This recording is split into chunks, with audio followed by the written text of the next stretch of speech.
नमस्कार, मैं मोनिका राणा, ये हिमाचल 365 और आप देख रहे हैं रिक्वेस्ट चैनल। चलिए शुरू करते हैं आज की खबरों के साथ। हिमाचल मंत्रिमंडल की बैठक 22 जुलाई को। पूर्व सैनिकों के दिव्यांग बच्चों को अब मिलेगी 3000 की वित्तीय सहायता। अर्की भाजपा में गुटबाजी पर हाईकमान ने तलब किए क्षेत्रीय नेता।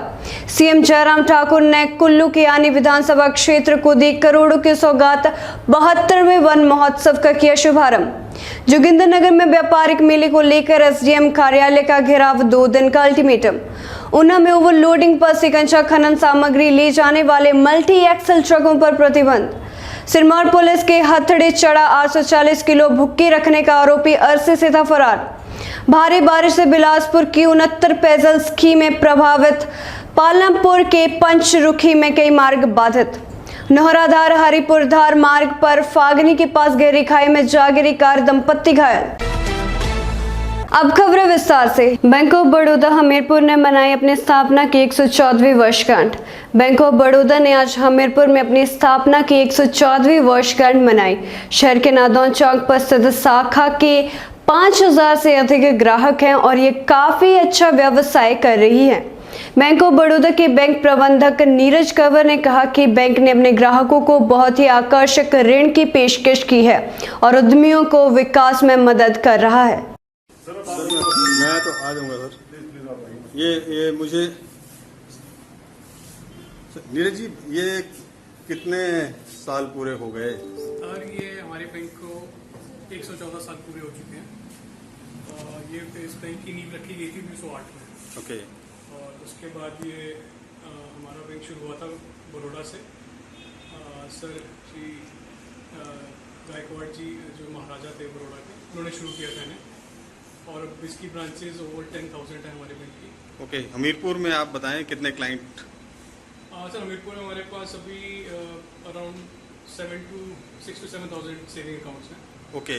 और इस वक्त कितना एडवांसेस ये बैंक दे चुका है हमीरपुर सर में? टोटल बिजनेस जो हमारा है इस ब्रांच का अराउंड 40 करोड़ है।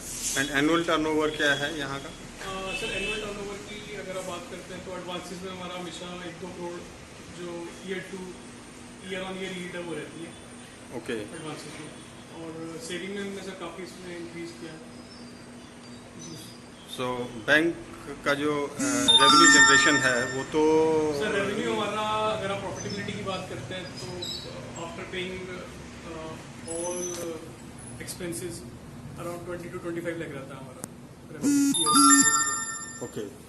इस branch so this branch is doing good, doing very well sir with all support from customers. so how many other staff members with you? Right now sir we are 7 years.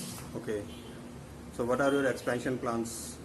Expansion sir bank अभी AI और जो new technologies हैं उनकी help से ज़्यादा एक employ friendly culture adopt करना चाहता है। So congratulations for your 114th anniversary. Thank you so much. Thank you very much. Thank you very much.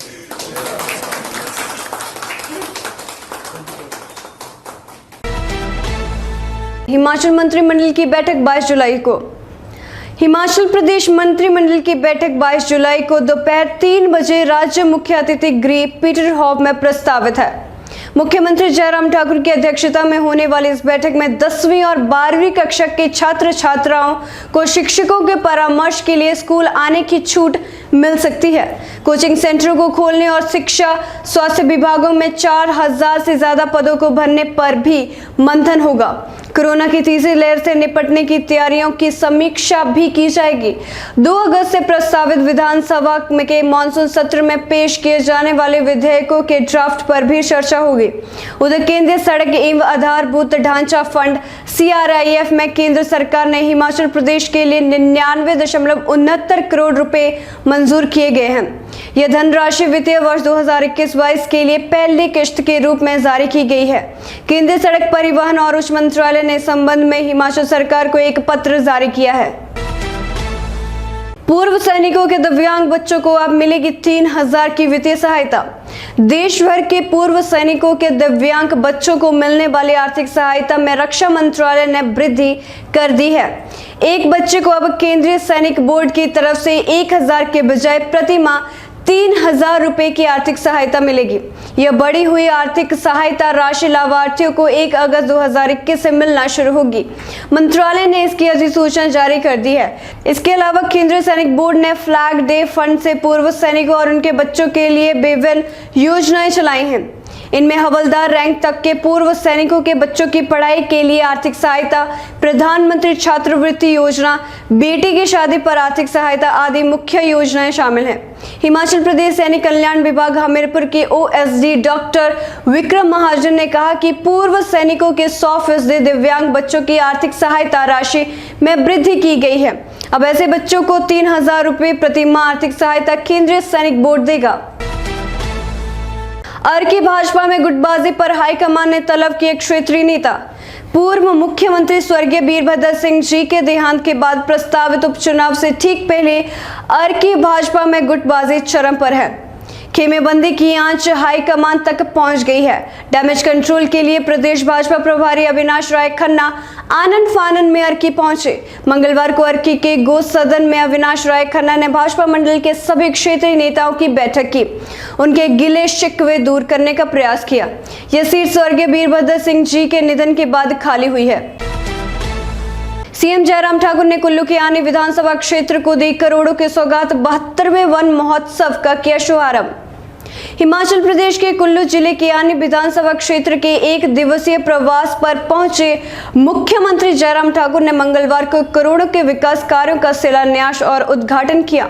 मुख्यमंत्री ने इस दौरान निर्मंड बस अड्डा, आईटीआई सहित कई अन्य परियोजनाएं जनता को समर्पित किया। इसके अलावा मुख्यमंत्री निर्मंड के कोफरधार में 72वें वन महोत्सव का शुभारंभ किया। जोगिंद्रनगर में व्यापारिक मेले को लेकर एसडीएम कार्यालय का घेराव, 2 दिन का अल्टीमेटम। जोगिंद्रनगर में व्यापारिक मेले को लेकर व्यापार मंडल द्वारा व्यापारियों ने एसडीएम कार्यालय का घेराव कर प्रदर्शन किया। व्यापारियों ने प्रशासन से इस मेले को शीघ्र बंद करवाने की जोरदार मांग की है। व्यापारियों ने प्रशासन को कहा कि अगर 2 दिन के भीतर व्यापारियों के हित में निर्णय न लिया गया तो तेज आंदोलन होगा, जिसकी सारी जिम्मेदारी प्रशासन की होगी। व्यापार मंडल के प्रधान अजय घरवाल ने कहा कि पहले ही कोविड के कारण व्यापारियों की कमर टूटी है और शहर में ऐसे अस्थायी व्यापारिक मेले सही नहीं होंगे। इन अस्थायी मेलों में ना तो कोविड नियमों की पालना होती है। ऊना में ओवरलोडिंग पर सिकंजा खनन सामग्री ले जाने वाले मल्टी एक्सल ट्रकों पर प्रतिबंध। जिला में विस्तारित बॉडी वाले टिप्परों के प्रवेश को पूर्ण रूप से प्रतिबंधित कर दिया गया है। जिला दंडाधिकारी ऊना राघव शर्मा ने आदेश जारी करते हुए कहा कि जिला में इसके अतिरिक्त माइनिंग सामग्री को ले जाने के लिए मल्टी एक्सल ट्रकों के प्रयोग व आवाजाही पर भी प्रतिबंध रहेगा।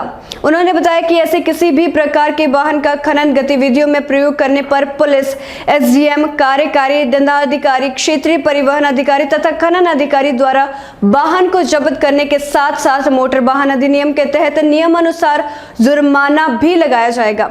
उन्होंने बताया कि यह आदेश तुरंत प्रभाव से आगामी आदेशों तक लागू रहेंगे। सिरमौर पुलिस के हथकड़े चढ़ा 840 किलो बुक्की रखने का आरोपी अरसे से था फरार। सिरमौर पुलिस ने 840 किलो बुक्की मामले में मुख्य आरोपी ऋषिपाल को बरहाल नाके के पास पकड़ लिया है। जानकारी के अनुसार ऋषिपाल काफी समय से माजरा पुलिस को चकमा देकर फरार था। गौरतलब है कि माजरा पुलिस ने गुप्त सूचना के आधार पर बेहड़ेवाला के पास नाका लगाकर एक ट्रक से 840 किलो बुक्की बरामद की थी, जिसमें 2 आरोपियों को गिरफ्तार भी किया गया था तथा दोनों आरोपियों ने कोविड-19 केयर सेंटर से फरार होने की कोशिश भी की थी, जिन्हें कुछ ही देर बाद पकड़ लिया गया था। डीएसपी वीर बहादुर ने मामले की पुष्टि करते हुए बताया कि आरोपी को अदालत में पेश करके रिमांड पर लिया जाएगा। नौराधार हरिपुर धार मार्ग पर फागनी के पास गहरी खाई में जा गिरी कार, दंपत्ति घायल। फागनी के पास एक कार गहरी खाई में जा गिरी, जिसमें कार में सवार दंपत्ति घायल हो गया। ग्रामीणों की मदद से घायलों को तुरंत नौराधार अस्पताल लाया गया, जहां इनका उपचार चल रहा है। डॉक्टरों के अनुसार ये दोनों बिल्कुल ठीक हैं, इन्हें हल्की चोटें आई हैं। उधर पुलिस मामला दर्ज कर आगामी जांच में जुट गई है। फिलहाल के लिए बस इतना ही। मैं मोनिका राणा आपसे विदा लेती हूँ। देखते रहिए हिलक्वेस्ट न्यूज़ चैनल। धन्यवाद।